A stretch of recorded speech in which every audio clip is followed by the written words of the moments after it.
Hello students, YouTube के channel management with DP Singh में आप सभी का स्वागत है। इंश्योरेंस में मैरीन इंश्योरेंस पर चर्चा करते हैं, इसे समझने का प्रयास करते हैं।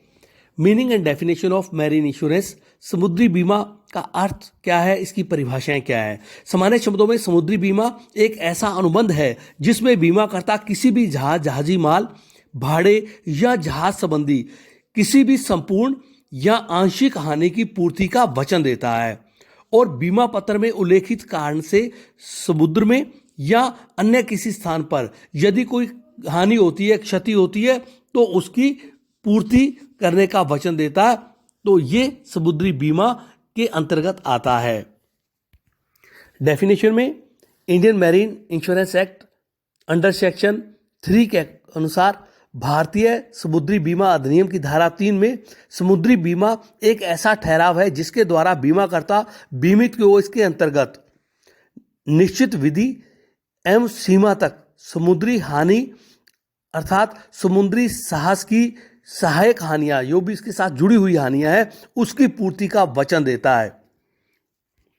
और भारतीय समुद्री बीमा अधिनियम है वो इंग्लैंड के समुद्री बीमा अधिनियम के आधार पर बनाया गया है, तो उसमें भी इसको परिभाषित किया गया है। उसकी परिभाषा को और समझने का प्रयास करते हैं। इंग्लैंड के समुद्री बीमा अधिनियम या इंग्लिश मैरीन इंश्योरेंस एक्ट के अनुसार समुद्री बीमा अनुबंध एक ऐसा ठहराव है जिसके द्वारा बीमाकर्ता बीमित को अनुबंध में वर्णित विधि और सीमा तक, जो समुद्र की सीमा उसमें निर्धारित की गई है, समुद्री हानियों अथवा समुद्री हानियों की कोई सहायक या अन्य अनुषंगिक हानियां हैं उसकी पूर्ति का वचन देता है।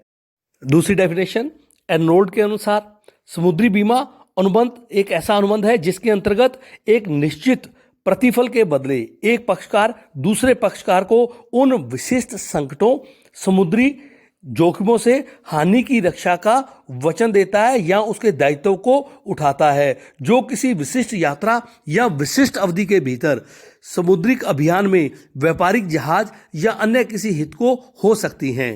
वहन की अन्य ऐसी अतिरिक्त और या उसकी कोई जुड़ी हुई कह दें जोखिमें सम्मिलित हो सकती हैं। नेक्स्ट आता है स्कोप ऑफ मैरीन इंश्योरेंस। समुद्री बीमा का क्षेत्र क्या है? देखिए, इसको दो प्रकार से अपने समझ सकते हैं। एक तो समुद्री बीमा की विषय वस्तु क्या है और दूसरा समुद्री बीमा में संवृत जोखिमें अर्थात कौन कौन सी जोखिमें उसके अंतर्गत कवर्ड होती हैं या रिस्क कवर्ड कौन कौन से हैं। इसके माध्यम से इसके स्कोप को समझने का प्रयास करते हैं। तो जो समुद्री बीमा की सब्जेक्ट मैटर है उसमें हम शिप कह दें या जहाज या जलयान कह दें, भाड़ा कह दें, दायित्व लायबिलिटीज कह दें और थर्ड कार्गो कह दें, माल कह दें। ये इस सब्जेक्ट मैटर में आता है। जैसे जहाज या अपने जलयान कह दें। समुद्री बीमा की विषय वस्तु में हम जहाज को सबसे पहले सम्मिलित करते हैं।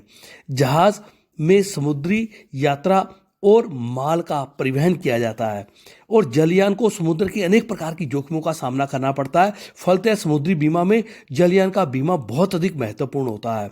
और इसमें जो शिप है, ये कहते हैं जहाज है, ये एक बड़ा व्यापक शब्द है। इसमें खाली जहाज का बीमा नहीं होता, उसमें जो भी सामान लादा गया है, उसकी जो सामग्री है, जो उसमें कर्मचारी हैं, जो उनकी खाद्य सामग्री है, जहाज की मशीनें हैं, कोयला है, बॉयलर हैं या अन्य प्रकार के साजो सामान है, वो सभी बीमे सम्मिलित होते हैं।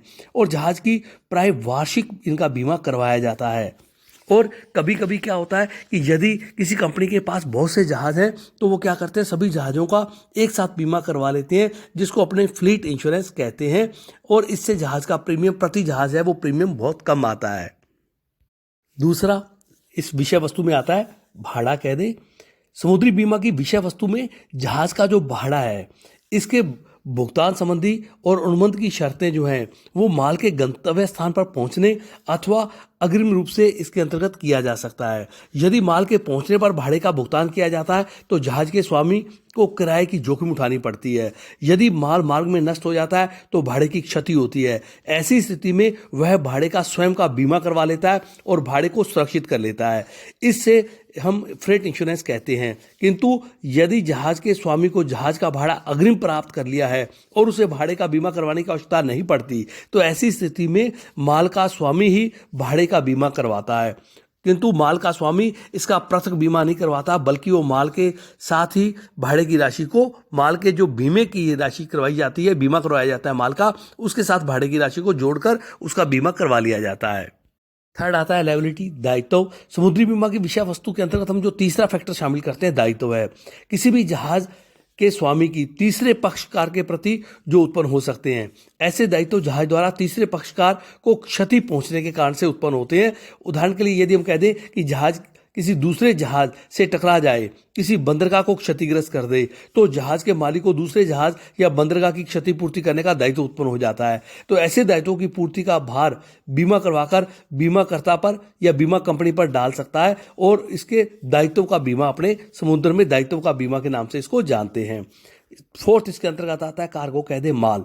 समुद्री बीमा की विषय वस्तु में फोर्थ फैक्टर जो है वो माल है या कार्गो कहा जा सकता है। जो माल जलयान में लादकर एक स्थान से दूसरे स्थान पर भेजा जाता है और उसे ही अपने माल कहते हैं, और इसे कई जोखिमों का सामना करना पड़ता है। इन जोखिमों में से कुछ जोखिमें सुरक्षा का दायित्व जहाज कंपनी अपने ऊपर लेती है, और उनका जहाज बिल्टी में उल्लेख रहता है, या अपने कहते हैं बिल ऑफ लैंडिंग जो होता है उसमें उसका उल्लेख रहता है कि जहाज कंपनी किन जो जोखिमों का अपने ऊपर दायित्व ले रही है। बाकी जो शेष जोखिमें रह जाती हैं उसका बीमा उस व्यक्ति को जो माल भेज रहा है उसको करवाना पड़ता है।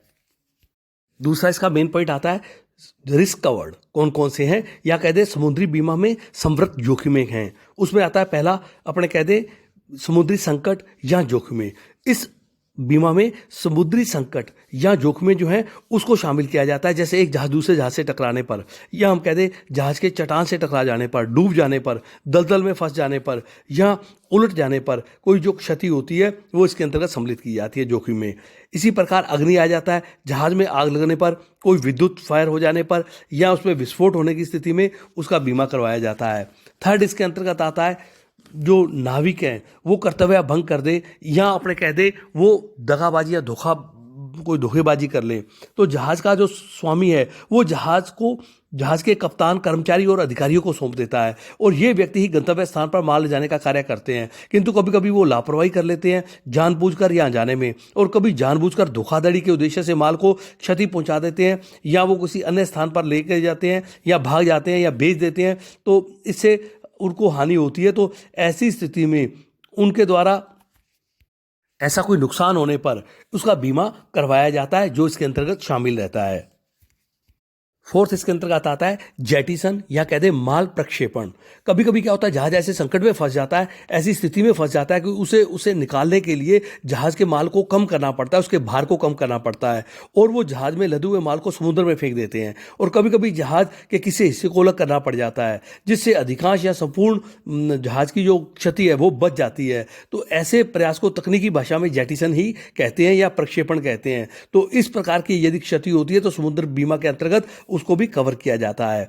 नेक्स्ट आता है फिफ्थ चोरी की जोखिम या रिस्क ऑफ थेफ्ट कह दे। समुद्री बीमा के अंतर्गत माल की चोरी या डकैती की जोखिम भी बनी रहती है, और तो इसके लिए उसका बीमा करवाया जाता है। यहाँ चोरी से तात्पर्य हम कह दें ऐसी चोरी से है जो खुलेआम की गई हो, या ऐसे कार्य जहाज के किसी कर्मचारी या अधिकारी द्वारा यदि नहीं किया गया हो, अर्थात कोई डकैती की जाती है। समुद्री रास्तों में ऐसे बहुत से बार होता है कि उनके जहाज को माल को चोरी कर लिया जाता है, या उसको सरेआम डाका डाल लिया जाता है। तो ऐसी जो रिस्क होते हैं उसको इसके अंतर्गत कवर किया जाता है। नेक्स्ट इसमें आता है युद्ध की जोखिम, रिस्क फॉर वॉर। तो युद्ध काल में जहाज के माल भाड़े आदि अन्य जोखिमें बढ़ जाती हैं। ऐसे युद्ध में दोनों पक्षकारों की कार्रवाई के कारण से होता है। तो ऐसे समय में जहाज के नष्ट होने, माल के नष्ट होने, या शत्रु द्वारा जहाज को कब्जा में लेने के कारण से जोखिम बनी रहती है। और कभी कभी जहाज के कप्तान को जहाज को दुश्मन से बचाने के उद्देश्य से जहाज का सामान्य मार्ग बदलना पड़ सकता है, या कभी कभी किसी सरकारी आदेश के कारण, कोई कागज पत्र में कमी के कारण से माल को रास्ते में ही छोड़ना पड़ सकता है, उतारना पड़ सकता है। तो ऐसी सभी जोखिमों के लिए उनके विरुद्ध बीमा करवाया जाता है, जो इसके अंतर्गत कवर किया जाता है। नेक्स्ट इसके अंतर्गत सेवंथ पॉइंट आ जाता है अदर इंसिडेंटल रिस्क, अन्य अनुषंगिक जोखिमें। समुद्री बीमा में समुद्री बीमा की अनुषंगिक या अपने कहते हैं अन्य प्रकार की जो छोटी जोखिमें होती हैं उनको भी शामिल किए जाने की परंपरा है। यदि माल का सामान्यतः समुद्री मार्ग से ही परिवहन किया जाता है तो कई बार ऐसी स्थिति आ जाती है कि दो बंदरगाहों के बीच में कुछ दूरी पर माल को या तो रेलवे द्वारा या वायु परिवहन द्वारा या सड़क द्वारा ले जाया जाता है, तो उसमें कई प्रकार की रिस्क उसके अंतर्गत ले जाने में हो सकती है। तो ऐसी स्थिति में समुद्री बीमा में इस अल्पकालीन या अल्प दूरी को, चाहे वो रेल द्वारा हो, सड़क द्वारा हो या परिवहन द्वारा हो, इन जोखिमों को भी इसके अंतर्गत कवर किया जाता है। तो स्टूडेंट्स, ये था समुद्री बीमा और समुद्री बीमा का क्षेत्र जिस पर अपने चर्चा की, जिसको समझने का प्रयास किया। धन्यवाद।